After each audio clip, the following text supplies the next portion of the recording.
Hello and welcome to my review of the Culexus Assassin. I don't have the old model for him, unlike the other old models of the other Assassins, which are right here, terribly painted of course.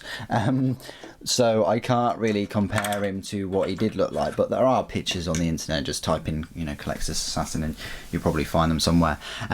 This model will cost you £19. I got him in the Execution Force box set good couple of years ago, but with the advent of the new 8th edition rules in March's edition of White Dwarf, which features him just here.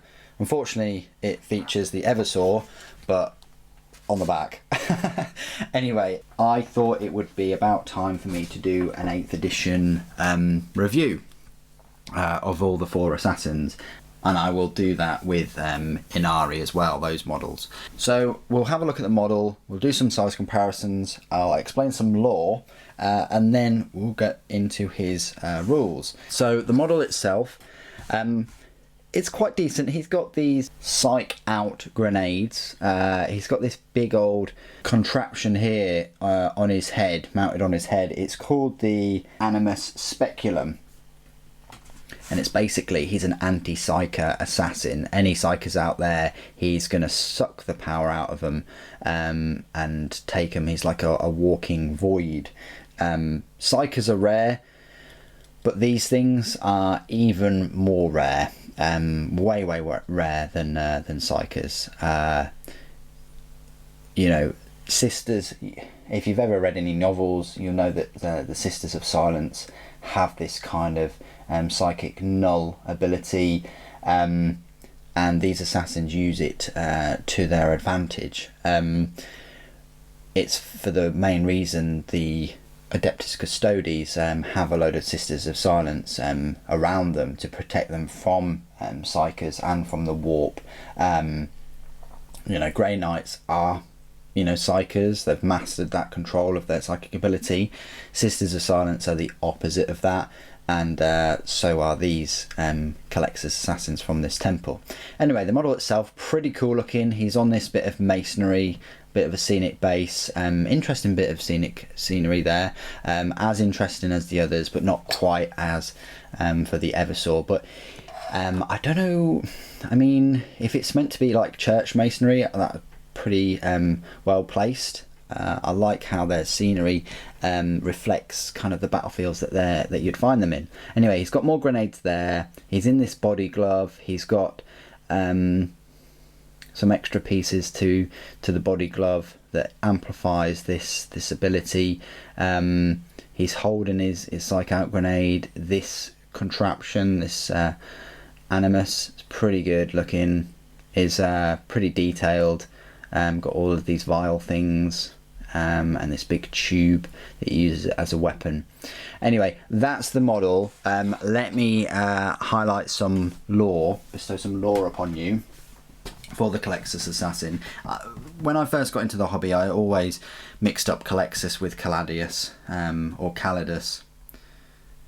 I always mixed up the Culexus with the Calidus Assassin. I don't know, just probably the names that I mixed up. So the Culexus Assassin, it's one of the most sinister of the assassin temples. The assassins are chosen because they possess a very rare genetic defect. It's totally unique and utterly abhorrent to the Imperium. It's called the pariah gene.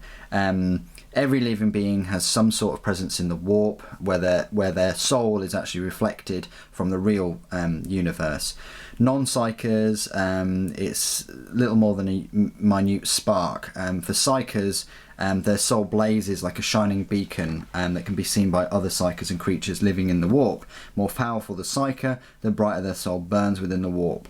The Culexus Assassins are the true terrors because they have or appear to have no presence in the warp at all. They're just a void, so soulless in a way, if you were to attribute psychic presence, psychic ability to a soul. The rare defect occurs in less than one in a billion individuals. Obviously the galaxy has trillions and trillions of inhabitants in the 41st millennium.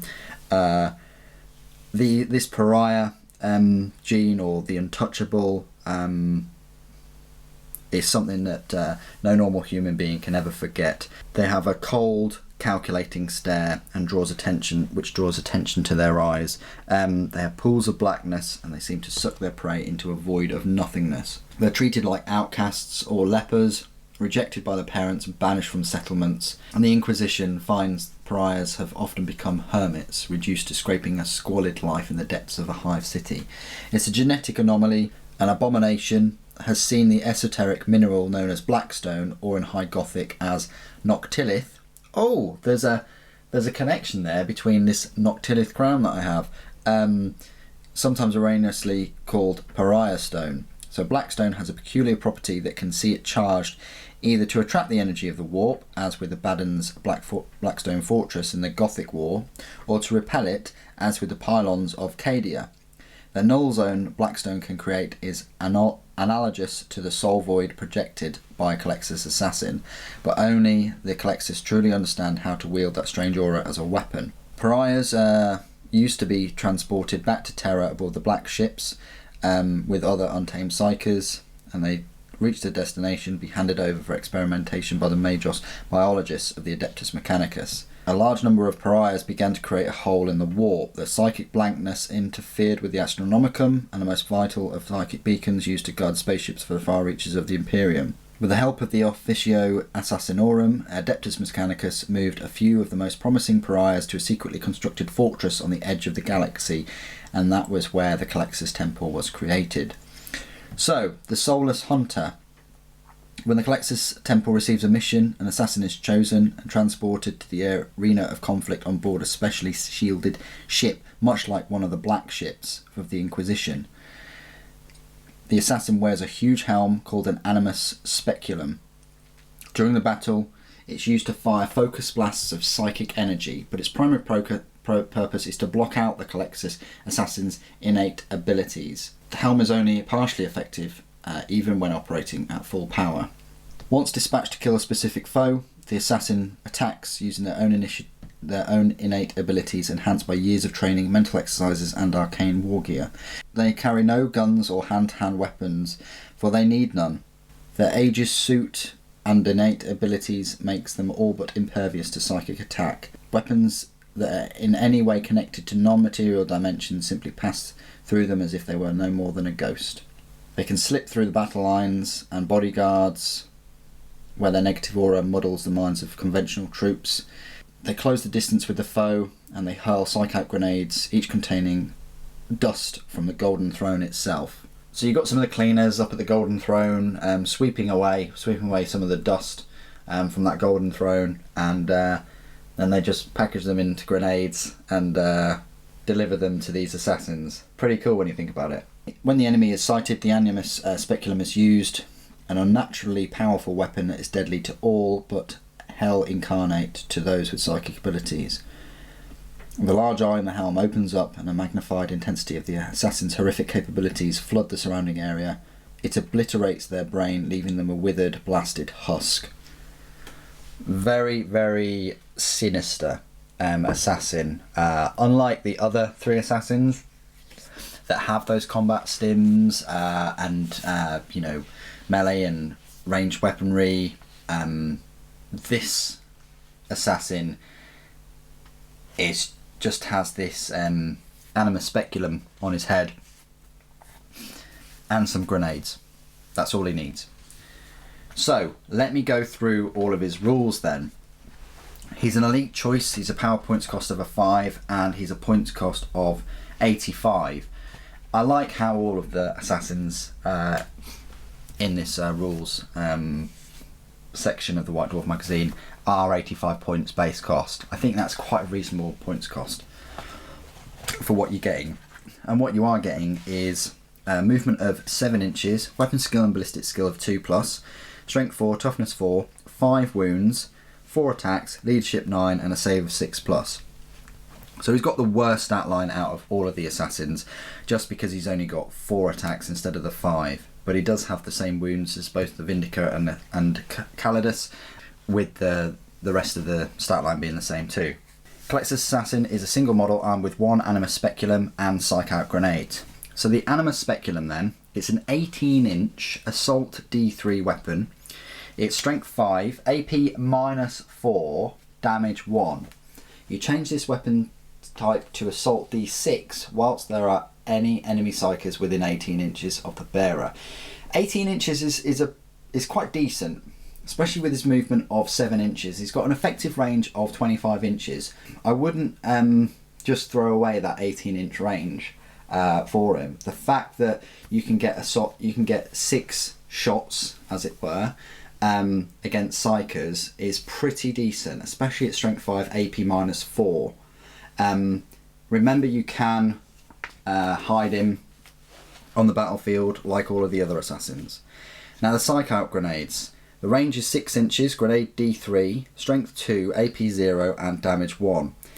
Each hit roll of 6+ for an attack made with this weapon inflicts 1 mortal wound on the target instead of the normal damage if the target of the attack is a psyker or demon. Important to note that if it's a demon or a psyker there. So you get 6s and you get 1 mortal wound. Pretty good. Abilities. He's got the 3 core abilities that the other assassins have, which are Execution Force, Independent Operative and Lightning Reflexes. I'll just go through them because I've gone through them with all of the other 3 assassins. Execution Force. So long as your warlord has the Imperium keyword, you can include this unit in your army as part of a Vanguard detachment, even if that detachment contains no HQ units. However, if you do so, that detachment's command benefits are changed to none unless that detachment contains exactly 1 Vindica Assassin, 1 Calidus Assassin, 1 Eversaw and 1 Culexus. Independent Operative. This model can never have a warlord trait. During deployment, you can set up this model in a concealment instead of placing it on the battlefield. At the end of any of your movement phases, this model can reveal its position, set up anywhere on the battlefield that is more than 9 inches away from any enemy models. And finally, Lightning Reflexes. Model has a 4+ invulnerable save. So, the other abilities, he's got 4. So that's still 1 more than the Calidus. The same as the Eversaw, but not as many as the Vindica. So, Abomination. This model can never be targeted or affected by psychic powers in any way. Definitely use this against a psychically based army, such as the Demons, Chaos, Thousand Suns, Eldar. Anything with psykers, use this assassin. So he can't be affected by psychic powers anyway. Psykers that are within 18 inches of any Culexus Assassins must subtract 2 from psychic tests and deny the witch tests they take. That's incredible. Life Drain. Saving throws cannot be made for attacks made with melee weapons by this model unless they are invulnerable saving throws. That's pretty good. It means you're only getting your invulnerable saving throws. Ethereum. Attacks that target this model are resolved as if the attacking model had a weapon skill and ballistic skill characteristic of 6+. So you're going to have to hit this model on 6s, both ranged and melee. That's incredible. So even if you go into close combat or you try and shoot this thing, 6s. Psychic Assassin. Attacks made by this model can target a character that is a psyker even if it is not the closest enemy unit. In addition, this model can make an attack with its psych-out grenade in the same phase that it uses its Animus Speculum. That's pretty awesome too, as well. So you can use that Animus Speculum, and then obviously if it's within 6 inches, you can throw those grenades and he can target those characters even if they're not closest. So once again, 25-inch effective range, hide him, get him out there and get him to target some Eldar or Demons or any other psyker. Keywords: Imperium, Officio Assassinorum, Infantry Character, Culexus Assassin. So there you go, that is my full review. I think this is one of the best anti-psyker units in the whole game. Very strong stat line, 5 wounds. Yes, he only has 4 attacks. You're not really going to be wanting to put him into close combat. It's a bit pointless you having him against an army that doesn't have any psykers. That's his purpose, to take out psykers and characters. I certainly wouldn't use him against an opponent that didn't have at least 1 psyker, and even then he's going to do an absolute incredible job at taking that psyker out. If you had him in your, I don't know, Space Marine force and you were against Black Legion and you had a Master of Possession, I'd take that sucker out straight away using this assassin. He seems to be made for that. What do you guys think of the model and the rules? It'd be great if you could share one of your game experiences with us all in the comments on how he did or how he didn't do, if that makes sense. That'd be great for us to read. Thank you ever so much for joining me today. Thank you for watching. The Emperor Protects.